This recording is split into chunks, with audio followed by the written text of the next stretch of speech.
Okay, so today we will start the next part of force and pressure chapter, force and pressure. The chapter's name is force and pressure. In the last part and the last video, I have talked about the force, what is force, and that means the effects of forces. In this part, we will come to know some more thing about force and pressure. So next topic is to study, that is unit of force. Unit of force. Have to keep remember that SI unit of force, that is standard unit of force is Newton, and it is denoted by capital N. ठीक है, याद रखोगे force का जो ऐसा unit है वो Newton है, वो कैसे आता है ये क्लास 9 से पता चलेगा तुमको, लेकिन अभी याद रखना है कि ये ऐसा यूनिट जो है वो न्यूटन होता है। इसके बाद एक और चीज होगा, दैट इज 1 kgf, 1 kgf, और इसको हम कह सकते हैं 1 किलोग्राम फोर्स। ठीक है, 1 kgf और 1 किलोग्राम फोर्स क्या होता है, इसको कहते हैं, कहता है कि the force required to lift 1 kg of mass object in vertically upward direction is known as 1 kgf or 1 kilogram force। समझो ठीक से, हम लोग को मान के चलो ये एक ऑब्जेक्ट है, तो 1 kgf का मतलब होता है कि 1 kg का 1 किलोग्राम का कोई ऑब्जेक्ट को ऊपर की ओर उठाने में, वर्टिकली अपवर्ड डायरेक्शन में उठाने में जितना फोर्स लगाना पड़ेगा, that is known as 1 kgf। ठीक है, और 1 kilogram force, the force required to lift 1 kg object in upward direction, in vertically upward direction is known as 1 kgf। is it clear? तो यहां से अगर तुम देखोगे तो 1 kgf का मतलब क्या हुआ, 1 किलोग्राम, 1 किलोग्राम मतलब ये 1 किलोग्राम मतलब क्या होता है, 1000 कह सकते हैं ना, 1000 ग्राम कह सकते हैं, तो 1 kg को 100 ग्राम फोर्स कह सकते हैं, 1 किलोग्राम फोर्स, 1 किलोग्राम फोर्स और 1 kgf in short is known as. Definition जो बताए हैं उस डेफिनेशन को लिख लोगे। ये पहला तो तुमको याद रखना है, न्यूटन होता है फोर्स का यूनिट, नेक्स्ट होगा 1 kgf, वो भी लिख लिए हो, उसका डेफिनेशन बता चुके हैं। अब नेक्स्ट टॉपिक जो होगा इसमें वो हम लोग देखेंगे कि resultant force. Resultant force, resultant force क्या होता है इसको समझो। मान के चलो दिस इज एन ऑब्जेक्ट, कोई ऑब्जेक्ट है ये, इसमें इस डायरेक्शन में जो है दो फोर्स लग रहा है, एक F1 है, दूसरा फोर्स F2 है, दो इंसान इस ऑब्जेक्ट को इधर से धक्का दे रहा है। ठीक है, तो हो सकता है ये कुछ न्यूटन के साथ फोर्स मींस इस कुछ, ये फर्स्ट जो इंसान है वो हो सकता है कि 20 न्यूटन फोर्स इसमें अप्लाई कर रहा है, और जो सेकंड इंसान है वो 50 न्यूटन फोर्स अप्लाई कर रहा है, लेकिन दोनों का फोर्स का डायरेक्शन एक ही तरफ है, मतलब इन द सेम डायरेक्शन। इस केस में जो है रिजल्टेंट फोर्स जो होगा वो क्या होगा कि इन दोनों को सम करेंगे, जोड़ेंगे। ठीक है, तो रिजल्टेंट फोर्स हमेशा जान लेना, resultant force is the summation of total forces acting on any object. Okay, फिर से समझ लो, रिजल्टेंट फोर्स क्या हुआ, इट इज द समेशन मतलब addition, it is the summation of total forces acting on any object. Okay, so resultant force definition बता चुके हैं, उसको भी लिख लोगे। रिजल्टेंट फोर्स को जनरली हम लोग क्या करेंगे कि यहां पर दो चीज समझना है। रिजल्टेंट फोर्स क्या बोले कि summation, resultant force is equal to summation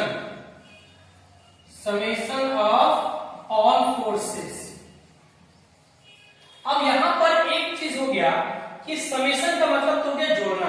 अगर कोई ऑब्जेक्ट के ऊपर फोर्स अप्लाई किया जा रहा है और एक ही डायरेक्शन में हो गया, तो इस केस में जो है रिजल्टेंट फोर्स जो होगा वो तुम्हारा हो जाएगा 20 newton plus 50 newton, that is equal to 70 Newton.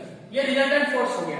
लेकिन अगर मान के चलो इसी ऑब्जेक्ट में एक इंसान इधर से 30 न्यूटन का फोर्स लगा रहा है, F3, क्लियर है?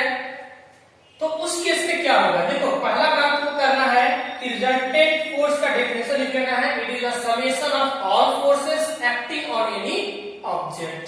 इसके बाद नीचे लिखोगे that is R is equal to F1 plus F2 plus F3। इस तरह से मतलब जितना फोर्स है उसको हम लोग सम कर देने से रिजल्टेंट फोर्स प्राप्त होता है, मिलता है। हम इस पर्टिकुलर केस की बात करेंगे जब दोनों सेम डायरेक्शन में अप्लाई किया जा रहा था फोर्स, तो ऑब्जेक्ट जो है यहां पर हम क्या कर रहे थे, दोनों को जोड़ रहे थे। अब एक नया फोर्स, नया इंसान है जो इस डायरेक्शन में इसको 30 न्यूटन फोर्स से अप्लाई कर रहा है, तब क्या होने वाला है? तब जो है तुमको क्या करना पड़ेगा, अगर सेम डायरेक्शन में होता है तो दोनों को ऐड करते हैं, ऑपोजिट डायरेक्शन वाला फोर्स को माइनस करते हैं। तो इस केस में अब जो है रिजल्टेंट फोर्स क्या होगा, नाउ रिजल्टेंट फोर्स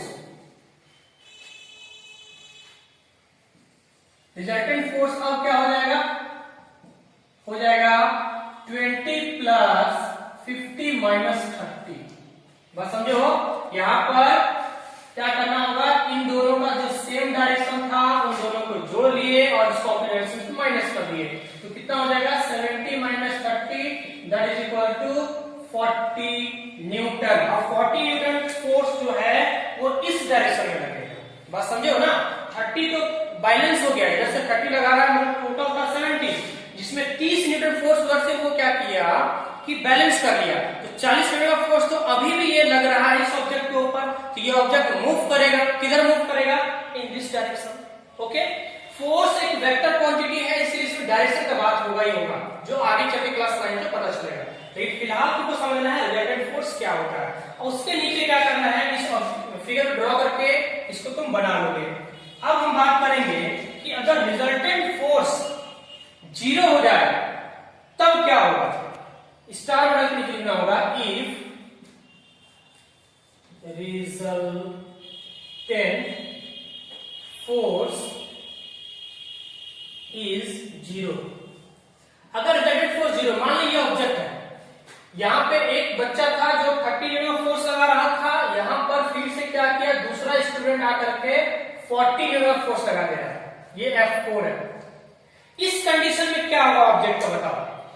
मतलब इधर से 20 प्लस 50 70 न्यूटन का फोर्स लग रहा है, इस डायरेक्शन में 30 प्लस 40 70 न्यूटन फोर्स, दोनों साइड से 70 न्यूटन का फोर्स लग रहा है। इस ऑब्जेक्ट का क्या होगा, तो रिजल्टेंट फोर्स यहां पर क्या हो जाएगा, तो 0 हो जाएगा, क्योंकि F1 plus F2 minus F3 minus F4 करेंगे तो डायरेक्शन उल्टा हो गया, इधर सेम डायरेक्शन में जुटा, इस डायरेक्शन में क्या हो गया, माइनस हो गया। तो कैलकुलेशन करने के बाद क्या हो जाएगा, 0 हो जाएगा। लिख रहे हैं if resultant force is 0 then the object will not move. याद रखोगे, जब रिजल्टेंट फोर्स किसी केस में 0 हो जाए तो ऑब्जेक्ट विल नॉट मूव। बात समझे हो ना? इसमें बहुत डिटेल में क्लास 9 में पढ़ोगे। मान के चलो कि कोई भी ऑब्जेक्ट यहाँ पे रख रही है, मूव क्यों नहीं कर रहा है, इसका मतलब ये हुआ है कि इस ऑब्जेक्ट में जो फोर्स लग रहा है ना वो बैलेंस हो जा रहा है, मतलब है कि रिजल्टेंट फोर्स 0 हो गया। क्लियर है? अब यहां से एक नया चीज आया कि फोर्स कितने तरह का होता है। ठीक, यहां पे समझ आया कि अगर रिजल्टेंट फोर्स 0 हो गया तो object will not move. Next condition लिख लोगे, if the resultant force is not 0 then the object will move. तो नेक्स्ट टॉपिक अब हम बताएंगे, इसी में आगे लिखेंगे types of forces. Next topic will be types of forces. यहां पर टाइप्स ऑफ फोर्सेस में टाइप्स ऑफ फोर्सेस। देखो एक बात बता दें यहाँ पर, टाइप्स ऑफ फोर्सेस जो तुम्हारे क्लास में दिया है वो अलग है, और अभी जो बताएंगे यहाँ पर ये कुछ अलग है, इसके बाद तुम्हारा बुक का भी बताएंगे। इससे जो ये आया मतलब रिजल्टेंट फोर्स जीरो हो गया तो एक कंडीशन आया, रिजल्टेंट फोर्स जीरो नहीं हुआ तो एक दूसरा कंडीशन आया। तो उस केस में दो तरह का होता है, एक होता है बैलेंस्ड फोर्स, बैलेंस्ड फोर्स, दूसरा होता है अनबैलेंस्ड फोर्स, अनबैलेंस्ड फोर्स। तो बैलेंस फोर्स क्या होता है, नाम से पता चला वो बैलेंस हो गया, मतलब जो दिखाए थे अभी हम एक ऑब्जेक्ट था जिसपे इधर से और इधर से जो फोर्स लगा था अपोजिट डायरेक्शन में, वो बैलेंस कर रहा था एक दूसरे को। तो उस कंडीशन में रिजल्टेंट फोर्स क्या हो रहा था, जीरो हो रहा था। तो बैलेंस फोर्स का डेफिनेशन लिखोगे, if the resultant force is equal to zero then it is said to be balanced force. Unbalanced क्या लिखोगे, if the resultant force is not equal to zero and the object will move in this condition, this is known as unbalanced force। Question पूछा जा सकता है कि balance force में object move करेगा या अनबैलेंस फोर्स में ऑब्जेक्ट मूव करेगा। तो जहां पर अनबैलेंस फोर्स लगेगा वहां ऑब्जेक्ट कोई ना कोई डायरेक्शन में मूव करेगा ही करेगा। ये ऑब्जेक्ट यहाँ पे रख के ये मूव नहीं कर रहा है क्योंकि इसमें बैलेंस फोर्स हो रहा है, जो अपवर्ड डायरेक्शन में और डाउनवर्ड डायरेक्शन में जो फोर्स लग रहा है ये दोनों बैलेंस कर दिया इसको, राइट और लेफ्ट में कोई डायरेक्शन का फोर्स लग ही नहीं रहा। जब इधर से लगा रहे हैं, मान के चलो इधर से लगा रहे हैं, मूव नहीं कर रहा है, फोर्स लगा रहे हैं मूव नहीं कर रहा है, इसका मतलब हो ना हो अपोजिट डायरेक्शन में एक फोर्स काम कर रहा है which is known as frictional force, जो पिछले क्लास में भी बताए थे हम, आगे और हम बताएंगे फ्रिक्शनल जब पढ़ाएंगे उस समय कि फ्रिक्शनल फोर्स क्या होता है। तो इसको लिखने के बाद नेक्स्ट में फिर से लिखोगे बेस्ड ऑन ये जो टाइप्स ऑफ फोर्स आया, टाइप्स ऑफ फोर्सेस, ये based on movement of object, movement of object, object move करेगी उसके अनुसार ये फोर्स बैलेंस और अनबैलेंस हुआ। ठीक है, तो अब हम लोग पढ़ेंगे टाइप्स ऑफ फोर्सेस। फिर से types of forces, types of forces क्या क्या होगा, तो पहला हो जाएगा कॉन्टैक्ट फोर्स, कॉन्टैक्ट फोर्स, दूसरा होगा नॉन कॉन्टैक्ट फोर्स। ठीक है, contact force and non contact force. Contact force किसको कहते हैं ये समझो, नाम से पता चल रहा होगा कि कॉन्टैक्ट जहां पर वैसा force, the force in which physical direct physical contact is required is known as contact force. Clear है, and the force where no direct physical contact is required is known as non contact force. Clear है, नाम से पता चला, definition बता दिए हैं, वैसा फोर्स जहां पर डायरेक्ट फिजिकल कॉन्टैक्ट आए उसको कहते हैं कॉन्टैक्ट फोर्स, वैसा फोर्स जहां पर डायरेक्ट फिजिकल कॉन्टैक्ट नहीं आता है उसको हम लोग कहते हैं non contact force. The force in which direct physical contact is required is known as contact force, and the force in which no direct physical contact is required is known as non contact force। अब direct जो contact force हुआ उसका types क्या क्या होता है, तो contact force दो तरह का होता है, नीचे लिख लोगे टाइप्स ऑफ कांटेक्ट फोर्स और वहां पे लिखोगे, एक हो जाएगा तुम्हारा मस्कुलर फोर्स, ठीक है, मस्कुलर फोर्स, दूसरा हो जाएगा फ्रिक्शनल फोर्स। ठीक है, कॉन्टैक्ट फोर्स दो तरह का होता है, muscular force and frictional force. Non contact force जो है ये क्या क्या होता है, एक होता है ग्रेविटेशनल फोर्स,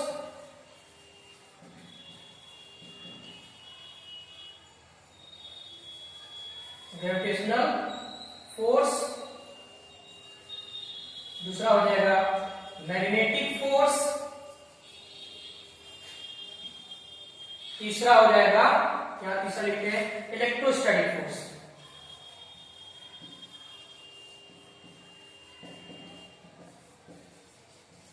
ठीक है, तीनों ये जो है नॉन कॉन्टैक्ट मतलब है, कभी भी देखो तो मैग्नेट जो है वो अगर एक ऑब्जेक्ट को अट्रैक्ट करता है तो डायरेक्ट कांटेक्ट करने की जरूरत नहीं पड़ता, दूर से उसको खींच लेता है, इसीलिए हम बोल रहे नॉन कॉन्टैक्ट है, उसको कांटेक्ट करने की जरूरत नहीं होता है। लेकिन मान के चलो इस बोर्ड को हमको एक जगह से दूसरी जगह मूव करना है किसी भी तरह से फिजिकल कांटेक्ट होना जरूरी है इस मसल्स का, जहां पर इन्वॉल्वमेंट होता है, क्योंकि मस्कुलर फोर्स यहाँ पे चाहिए इसको मूव करने के लिए। लेकिन ग्रेविटेशनल फोर्स जो है इस ऑब्जेक्ट यहाँ पे रख देंगे, ये ऑटोमेटिक नीचे गिर रहा है, इसका मतलब है यहाँ पर ग्रेविटेशनल फोर्स जो इसको अर्थ अपने आप खींच रहा था, ये अर्थ के साथ डायरेक्ट कांटेक्ट में नहीं था, लेकिन फिर भी ये खींच रहा है, इसको हम क्या कर रहे हैं, ग्रेविटेशनल फोर्स कर रहे हैं। इन तीनों का डेफिनेशन और इन दोनों का डेफिनेशन जो है वो भी हम बताएंगे, लेकिन पहले समझना है कांटेक्ट और नॉन कांटेक्ट का डिफरेंस। हमको लगता है ये दोनों समझ में आ गया होगा कि कांटेक्ट में फिजिकल कांटेक्ट डायरेक्ट होता है और नॉन कांटेक्ट में क्या होता है कि डायरेक्ट फिजिकल कांटेक्ट नहीं होता है। आगे हम लोग पढ़ेंगे व्हाट इज मस्कुलर फोर्स। तो मस्कुलर फोर्स के बारे में जान लेते हैं थोड़ा सा। मान के चलो यहाँ एक ऑब्जेक्ट है, इस ऑब्जेक्ट को अगर मूव कराना है तो कोई इंसान को अपना हाथ से या पैर से किसी बॉडी से इसको धक्का देना पड़ेगा, तो वहां पर हमारा मसल्स जो है वो इन्वॉल्व होता है। मान के चलो इस चीज को हमको उठाना है, यहाँ पे रखा हुआ, इसको उठाने की कोशिश कर रहे हैं, तो मसल्स जो है इसमें इन्वॉल्व हो रहा है। तो इस तरह का फोर्स जहां पर मसल्स जो है वो डायरेक्टली इन्वॉल्व होता है, that type of force is known as muscular force. So in the muscular force definition you should write the force in which muscles are involved on applying force is known as muscular force. Clear? Example ले सकते हो, lifting box, pushing pulling door, किस तरह से example ले सकते हो जहां पर तुम्हारा मसल्स का डायरेक्ट इन्वॉल्वमेंट है, उसको हम लोग कहेंगे मस्कुलर फोर्स। क्लियर है?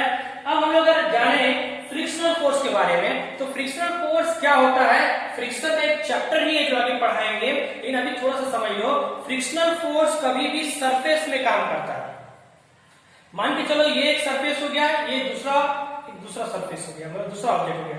अब यहां पर अगर इसको हम धक्का देने की कोशिश कर रहे हैं तो ये मूव नहीं कर पा रहा है, क्योंकि ये जो ऑब्जेक्ट है, इस ऑब्जेक्ट में क्या हो रहा है कि ये इसको अप्लाई कर रहा फोर्स, इसको रोकने की कोशिश कर रहा है।